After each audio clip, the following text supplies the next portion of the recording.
So you're thinking about moving to Orange Beach, Alabama. Well, today I am doing an interview with ITRIP Vacation Rentals here in Orange Beach at the Wharf.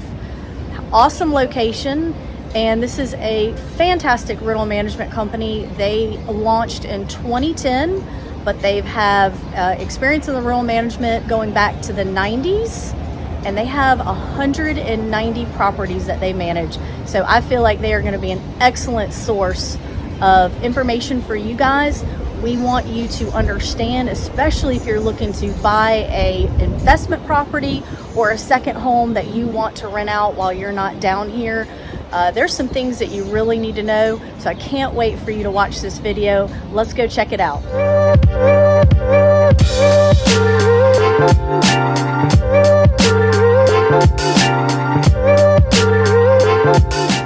Hey guys, if this is your first time to the channel, hit the like button, subscribe button, and ring the little bell. That way you can be one of the first ones to learn about the current market conditions in Orange Beach, Gulf Shores, and surrounding areas.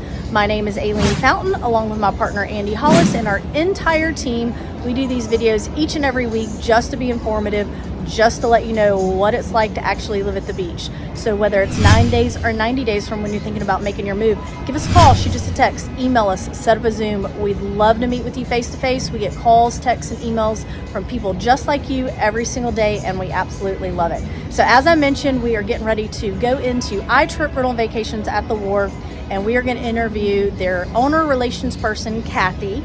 Kathy is a wealth of knowledge, and I have personally used ITRIP for my clients and think that they have a great operation. So we definitely want you to get all the ins and outs, the pros and cons, nitty gritty of what it's like to own a rental property at the beach, Orange Beach, Gulf Shores, and surrounding areas. All right, so come check it out.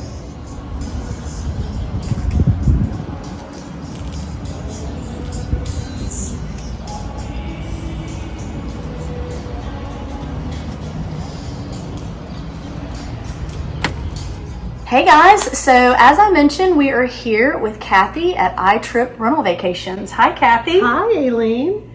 So we've got some questions that we're going to ask her about what it's like to own a property down here and the ins and outs and the do's and don'ts and all the nitty gritty of having an investment property at the beach. Alrighty.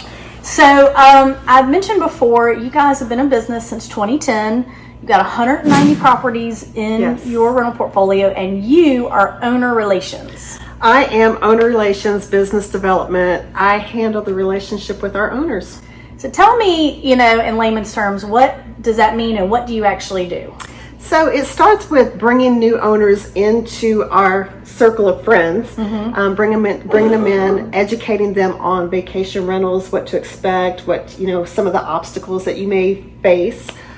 Just getting them acclimated to the short-term rental industry, and then managing that relationship and the property throughout the course of the contract, which we hope is for years and years and years to come. Yeah, absolutely. Or if they make a bunch of money and they want to go buy another one. Absolutely. Yeah, so great. Well, I'm going to get into my very first question. I think this is an important one. So, when you're coming down and you're evaluating properties down here, you may fall in love with a property that is either A, not currently in a rental program, or B, is not generating the potential that it could. Maybe it has a lot of owner usage. Maybe you don't think the rental management company is doing a great job, and so you want some other rental projections so that you can really evaluate that particular property.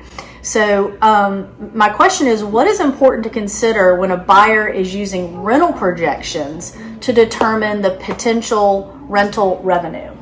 Well, it's important to know where the numbers come from to begin with. You have your professional management companies that are usually going to just report the gross rental rate and that's prior to commission and fees. So you got to take that into consideration.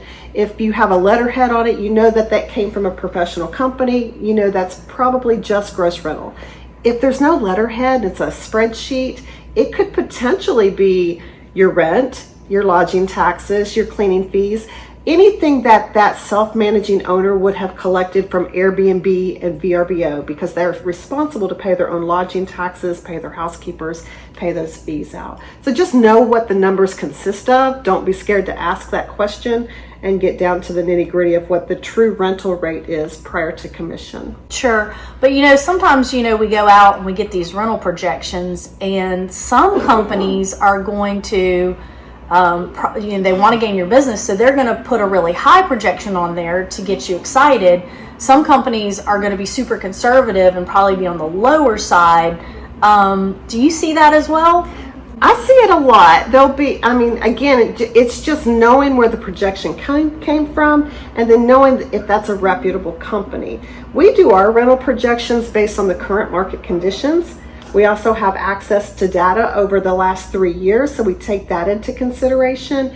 And then, of course, our own history in that market. So we take all of those factors, put it together, look at the current market conditions, see how we're performing, and then come up with our numbers. I try to be a little conservative because I know that buyers are using these numbers to make plans for this property. Yeah. Okay. Great answer, Kathy. I appreciate that. So this is kind of common mistakes that you see when buyers are making a purchase on an investment property down here. What do you see there?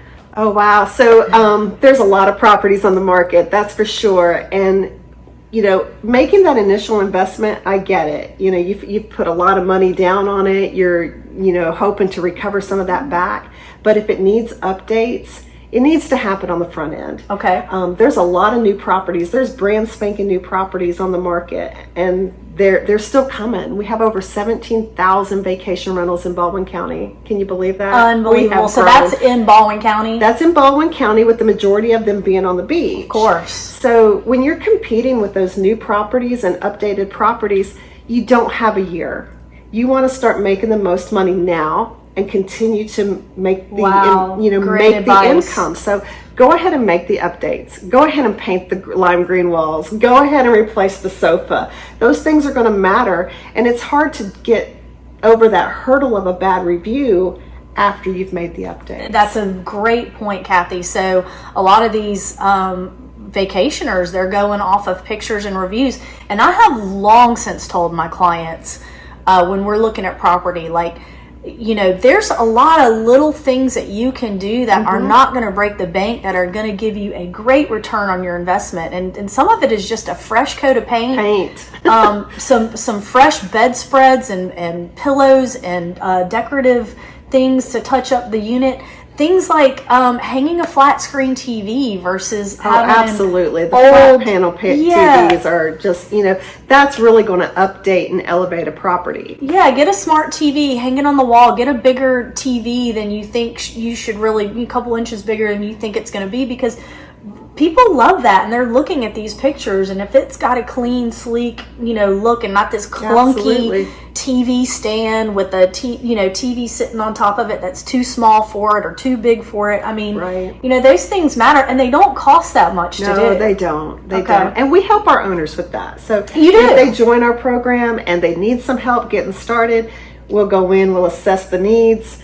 We can have items. You probably have a must-do list, and then optionally we'd like for you to do that kind of thing. Absolutely. Yeah. Well, good. Well, that's super helpful. It's kind of a two-part question, so I'm going to ask the first part, and then we'll go into the second part. What question or questions should buyers be asking when they're looking to hire a property manager? Because there's a lot of companies down here. There are. I think the most important question to ask is, are you local, and do I have a local point of contact? That's the best service that you're going to get, is on the local level. It's hard to manage a property from 6 hours away. So are you local? Do I have a local contact that I can actually have conversations with, that I can pick up the phone and get an answer on the other end? That's really important. We have a team of people here, so if I'm not available to our owners, someone else is going to be able to answer that question. And if they can't answer it, they can always get back to me, and I will return that call. So just knowing that they're local, knowing that they have contacts when problems happen, knowing that they have good vendors to service the condo. That's really important, to have good vendors that are insured and are qualified to be in there and make those repairs. And show up and do it. Show up and do it. Yes. The big one down here, we've talked about that in some other Right. videos, really challenging. Which she just mentioned 17,000 rental properties. You can imagine we don't have enough vendors to service everything. No. So their relationships, their contacts that they have are a huge benefit, especially if you are going to be an out-of-town investor and not live here full-time, where you can run down and check on your property at any time. We're located here centrally at the Wharf in Orange Beach, so you've got to be 10-15 minutes from just about every property you have in your rental Right. portfolio. So Yes. that's good. So let's go to part 2 of that question.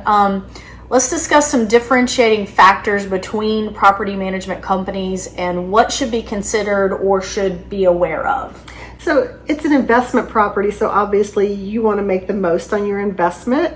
So how is that management company doing their pricing? Are they using dynamic pricing? And I would say everybody down here is using dynamic pricing, and that's fantastic.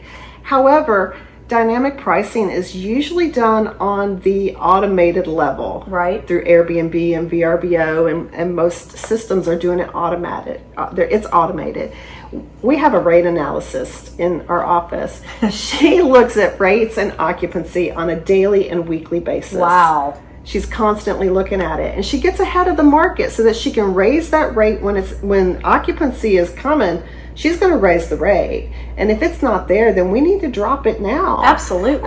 Let's start getting those eggs in the basket and start working on that income. And anybody can rent the property in the summertime, but it's really important to have a hands-on approach in those shoulder seasons and not be in there in the market when those rate fluctuations are automatically happening in the system. So that's what ITRIP is really good at generating that revenue. When shoulder season comes and occupancy drops below 60%, people have 17,000 choices. They have 17,000 choices. So you want to make sure your rates are there to where they're selecting you and you're getting a piece of that 65% pie. So, wow. Yeah. What an informative answer. I mean, even there's a couple little nuggets in there that I even picked up on, just the nitty gritty of what you guys are doing behind the scenes with occupancy rates and hiring and lowering rates. That's not a computer doing it. It's an actual person, boots on the ground, that's in this community, that knows what's going up. I don't think the automations are going to know if there's, rain in the forecast for 14 days in a row, right? or a hurricane coming, God forbid, right? And those are things that you guys would know being here. So. Yes, we take all of that into consideration. Of course you would. Great answer. Okay, so I think we've got one more question for you. What potential buyers are looking for? I think you already kind of actually answered that one with the with how to look at the gross rentals on a property. Just making sure when you're evaluating that the cleaning fees and lodging taxes that are charged to the renter are not included in that gross rental number, because that will really mess up your calculations. I do know one thing that we were chit-chatting earlier. We had talked about, properties covering their expenses, and that's a pretty loaded question because it really determines so many different factors. I mean, did the buyer get a loan? How much did they put down?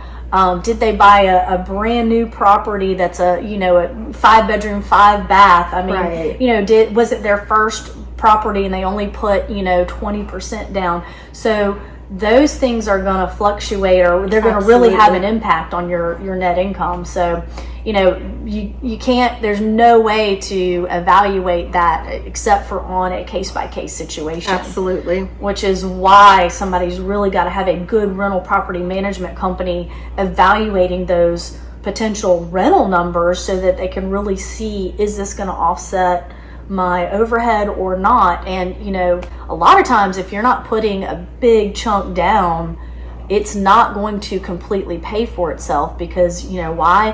Prices have come up, interest rates have come up, but on the flip side, rental rates have come up, have they not? Rental rates for the Alabama Gulf Coast came up about 35 to 40% in 2021. Wow. Yeah. So that's over our last normal year of 2019. So that's pretty incredible. And we held steady to those rates in 2022. 2023, we've had a little bit of a weak spring. We expect that summer is going to be there, but it'll be interesting to see, if we can maintain those rate increases like we did for the last 2 years. At some point in time, it's just going to level out. What's your opinion on why we had a slower spring than we had in the last few years? Is it just coming down off of the couple 2-3 year high, or was there something more to it? Well, it's just a combination of things. You have the economy, again, the rates having gone up so quickly in 2021. People have been priced out of a vacation sometimes when you combine that with high gas prices, groceries, and rental cars, and groceries, and restaurants, and activities. So people are still coming to the beach. They're just coming for a shorter period of time. Okay. So that's really what's going to happen. So when buyers are looking at these vacation rentals, they really need to, don't go into this thinking I'm going to have 7-night reservations. Okay. You're going to have 3 and 4-night reservations, which means the housekeeper is going to be in there more often, cleaning more often. So if you want to look at the bright side of that, that is the perk. You're getting it cleaned more often. But people always make a way to the beach. They do. Maybe not so much this past spring, but they will be here this summer, and we'll have a pretty decent fall too. Okay. Well, I know we have always said in this area, I've been in the real estate industry for 20 years, and so I've seen, the good economy, the bad economy, the good market, the bad market, the in-between market, every single market over the last 20 years. And one thing that's really consistent about our area is that the rentals do stay strong in both a good and a bad market, because in a slower economic times, people are not flying to those big destinations, those big vacations. They're getting in the car and they are driving. And Gulf Shores and Orange Beach has long since been known as a great place to vacation for a affordable price. And so many regionally, people can get in the car and drive here. We have a strong local drive market. Atlanta loves us. Nashville loves us. Louisiana loves us. Arkansas loves us. And of course our own, family in Birmingham and Huntsville and Montgomery. Those are one tank drives in most cases. Absolutely. So you can get in the car, and the reservations come at the last minute. Hey, let's get in the car and go to the beach this weekend. Call ITRIP and make that reservation, and then they're on their way. That's awesome. So I guess we'll just leave with one final thought, and that is just,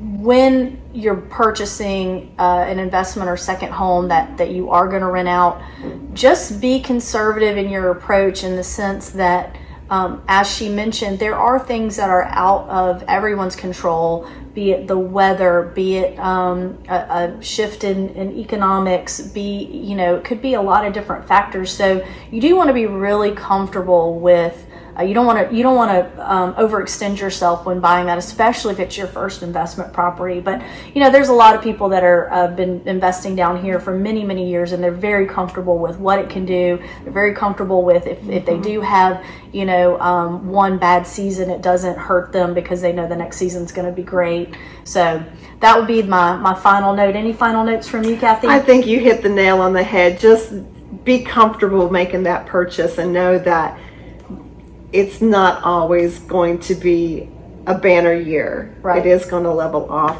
but it always comes back. And a couple key, notes, if you didn't get that through our interview, is, make sure that you are talking to a local, reputable management company. ITRIP has been in business for a long time. Great company. I've done business with them over the years. They're always fantastic to deal with.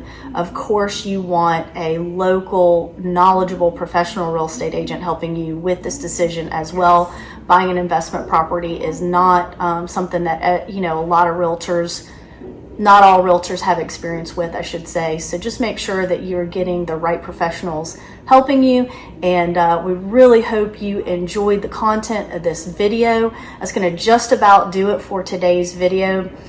Be sure to check out some of our other videos. And remember, if this is your first time to the channel, hit the like button, subscribe button, and ring the little bell. That way you can be one of the first ones to learn about everything there is to know about the beach life. You know, what it's like here, actually living here and vacationing here and buying property here. So we do want you to know everything there is to know about the beach life. And until next time, we hope to see you around town.